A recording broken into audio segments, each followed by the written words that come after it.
Parang Latina pa, kaya kung ako boto niya eh. Mali, dapat hindi lamang dahil sikat, siya na yung iboboto mo. Dapat yung may mapagkakatiwalaan at tunay na puso sa bayan. Kailangan kilatisin ang mga kandidato kung mayroon ba sila ng mga sumusunod. May tapat at maayos na karakter, may magandang track record, hindi kurap, may alam sa posisyon na tinatakbuhan, may makabuluhang plano para sa iba't ibang sektor ng lipunan, at marami pang iba. Kinabukasan kasi natin ang nakasalalay dito, kaya kailangan piliing mabuti ang ating mga iboboto. Hoy, pasensya ka na ha. First time ko lang kasing boboto ngayong May, kaya kung ano lang yung nakikita ko sa SOCMED, yun lang yung ginagaya ko.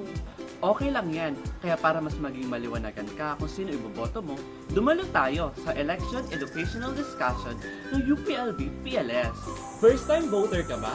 O hindi kaya mas gustong mapalawak ang kalaman bilang isang botante?